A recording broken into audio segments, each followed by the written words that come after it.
Welcome sa Dries TV. Kung interesado ka sa ganitong news, huwag kalimutang isubscribe ang ating YouTube channel. Maraming salamat! Welcome back again sa ating YouTube channel mga kakimpaw, and sa update natin ito, ang pag-uusapan natin ay tungkol sa mga importanteng ganap kina Kim and syempre kay Paolo Avellino.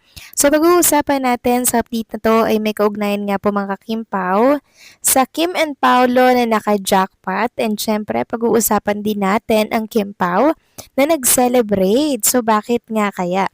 Yan ang pag-uusapan natin, pero bago po ang lahat, maraming salamat po sa inyong patuloy na pag-support at pagsubaybay sa mga daily update natin.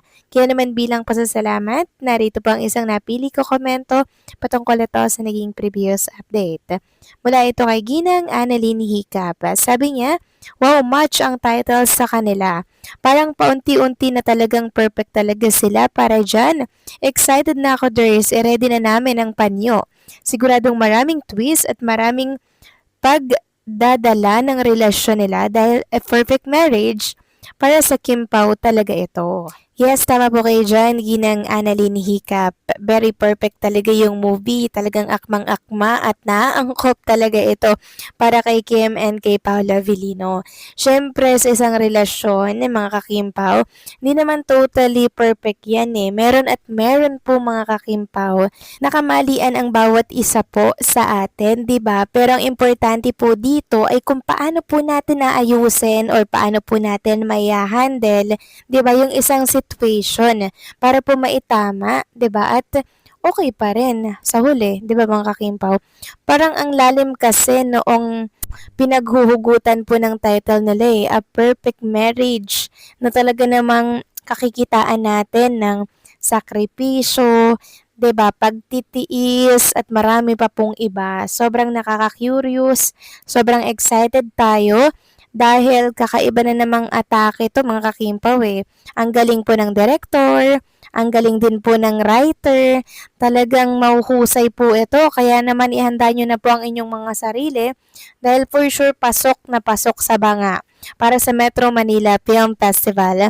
Ito pong movie ni Kim and Paolo kasi naman mga kakimpaw, mahuhusay ang mga director at writer. Asahan na po natin na pag sila po talaga ang gumawa, pasok yan. Dahil maganda raw po yung movie maganda rin daw po yung kwentong ilalatag nito para po sa Kapaskuhan. Tsak sasaya daw tayo dito lahat. So abangan natin lahat yan.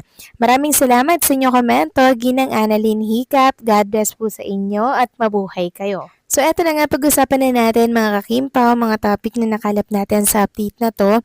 At unahin na nga natin pag-usapan ang ganap kay Chinita Princess kahapon.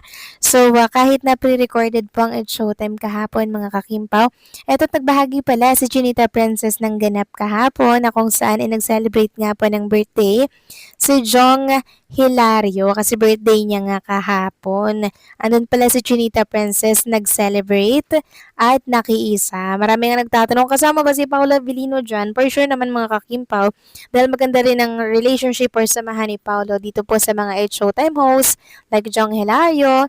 And saka isa pa mga kakimpaw, alam naman natin na You Beside Me Always, itong dalawa, kung nasan yung isa, andun din yung isa, di ba mga kakimpaw? Hindi po sila mapaghihiwalay na dalawa. Kaya asahan natin na andyan lang din po yan para i-celebrate ito pong birthday din ni Jong Hilario. Kung bagay advance celebration na din po yan dahil sa pagkapanalo po nila para sa mga nomination nitong mga nakaraan. Samantalang next topic naman, talakay naman natin ang tungkol dito sa pagka-jackpot nga ni Kim and ni Paolo Avellino. So bakit nga kaya jackpot? Saan jumakpot si Kim and Paolo?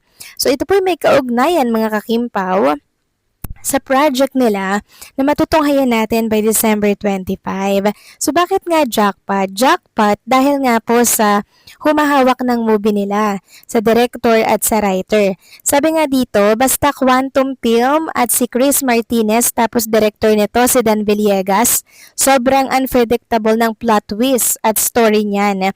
It's going to be a good story and film. Try nyo mag-research ng mga movie nila. Magulat kayo how iconic mga movie ng mga yan. Kagaganda. Congrats Kim Pao. So dun po jumakpat si Kim and Paolo. sa magaling na writer at director na talaga naman pong very unpredictable ng mga pupwede nating malaman at mapanood. Grabe daw po yung plot twist.